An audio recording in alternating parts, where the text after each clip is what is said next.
Hello friends, welcome to my YouTube channel Odontology, the study of tooth.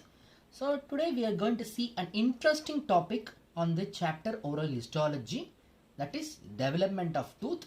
In this video I'll be talking about the introduction portion of development tooth. Okay, whenever we discuss about the development, will be giving more importance to the various stages, that is bud stage, cat stage, bell stage. From there it is early bell stage and advanced bell stage.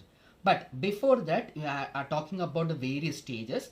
You have to write a small note on the introduction part, how it arises, from where it origins, what is the role of other cells in the formation of the tooth. All those things will be should be addressed when writing the a main question or an essay question. So with this, we'll start with the introduction part. First is the primitive oral cavity, or called as stomodium, is nothing but it is lined by stratified squamous epithelium. As I told earlier, right? In general histology classes, I have talked about the stratified squamous epithelium. That is nothing but multiple layers of epithelial cells, cell linings are there. So they are nothing but origin from the oral ectoderm or the primitive oral epithelium. So specific to the head and region, we can call it as a primitive oral epithelium. Okay, that consists the endoderm that arises from the foregut, where it forms the buccopharyngeal membrane. Okay, I'll just repeat this portion. First is a primitive oral cavity, is also known as stomodium, that is lined by stratified squamous epithelium, and it is called as oral epithelium or primitive oral epithelium, where it contacts the endoderm that originates from foregut and forms the buccopharyngeal membrane. Okay. During 27th day of gestation, this buccopharyngeal membrane ruptures and primitive oral cavity which connects with the foregut. Okay, so when you see, so I talked about the overlying epithelium or the ectoderm. So whenever you're talking about an epithelium, there should be underlying connective tissue cells. So the connective tissue cells are underlying the oral ectoderms are neural crest cells or the ectomesenchymal origin. Okay, they are the one who have the potentiality to instruct or induce the overlying ectoderm to start the tooth development, which begins in the anterior portion and proceeds posteriorly. Okay, so when you talk about, first is epithelium, and that is oral ectoderm specific to the head and region. Okay, from there the underlying connective tissue cells that are nothing but the origin from neural crest cells, or specifically to the head and region, it is called as ectomesenchymal cells, or the origin from there. So where the ectomesenchymal cells will instruct or induce the overlying ectoderm to start the tooth development. Okay, initially this begins in the anterior portion and proceeds posteriorly. Okay, from this we'll see about the next section, that is the dental lamina. So what is dental lamina? This primary, if this one is the oral ectoderm is there na, this oral ectodermal epithelial layer, what will happen is they starts proliferating rapidly. Okay, they starts proliferating rapidly than the cells of the adjacent area. So if you see about, it is a epithelial layer. Okay, as I told you earlier, it is stratified epithelial layer that starts proliferate and become thickened. Okay, and rapidly than the cells of the adjacent area, leads to the formation of primary epithelial band. So this thickening of this, or the oral ectoderm, this result in the formation of primary epithelial band. So the underlying areas is the ectomesenchyme that proliferates and induce the oral ectoderm to form the primary epithelial band. They are nothing but horseshoe shaped structures. Okay, maxilla and the mandible.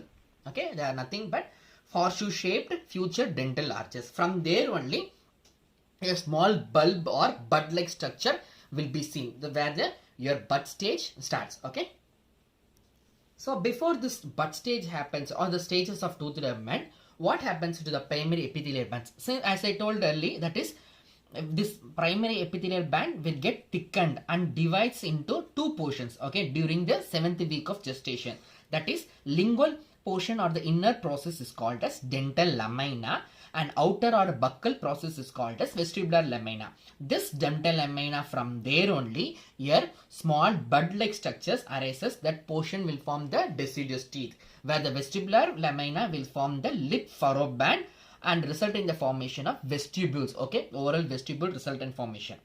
So from this dental lamina only your stages of tooth development takes place. Okay, so one more, there is a small section in when you see in the Orban's textbook, that is fate of dental lamina. Fate of dental lamina section, what they are discussing is, see, when you see the permanent tooth eruption, there will be always deciduous tooth, predecessor will be there. Okay, successor is your permanent teeth and predecessor your deciduous teeth. From there only, from the dental lamina, this is assume a dental lamina, the lateral portion, this lateral portion is the successional lamina. Okay, this is called as successional lamina, this is called as dental lamina for the deciduous teeth, this is for the permanent teeth. So from here only your first deciduous tooth formation takes place. From here your lateral lamina, the successional lamina, your permanent tooth remains. Always there will be a predecessor tooth. However, for your molar teeth, okay, I'll remember this, for your molar teeth there is no predecessor, there is no deciduous, because in deciduous molar there will be a formation of premolar, permanent premolar. For permanent molar there is no predecessor. For what happened is, this there will be a distal extension of the dental lamina where proliferation activity proceeding after the initial completion of the all the deciduous and permanent of the permanent teeth. Only the molar from first molar, second molar and third molar, there only it is formed by the distal extension of the dental lamina where the permanent molar arises directly, okay, without any predecessor tooth formation. Okay, so this is a very beautifully it explained in your literature. Okay, so once the activity is over means they becomes as a remnant. Okay, so this remnant is not present in the jaws and gingiva. These are specifically called as rests of Ceres. Okay, so we move on to the stages of tooth development. After writing the introduction, you write about the stages of tooth development. Okay, when you talk about stages of tooth development, I have written 4 stages. I'll explain why I have written 4 stages here. Okay, actually speaking only 3 stages. Okay, only 3 stages, that is bud stage, cap stage and bull stage. In bull stage you have 2 sub stages, that is early bull stage and advanced bull stage. Why I stress more on 4th stages? In advanced bull stage, majority of the histodifferentiation as well as morphodifferentiation happens during the tooth development. So together they makes the 4 stages. Okay, when you ask means you tell only 3 stages. Okay, bud stage, cap stage and bull stage. In bull stage you subdivide into early bull stage and advanced bull stage. Okay, so all this will be dealt in upcoming videos in detail. What is important points to be discussed and what has to be right in your exam paper and whenever the question is asked. So the theory part of the reference what I have taken is Orban's Oral Histology and Embryology 12th edition. Very nicely it is given in the textbook, so you can read at Orban's. Okay, so with this I conclude this introduction video to development of tooth. If you like this video, please the like button and subscribe to my channel Odontology. Thank you.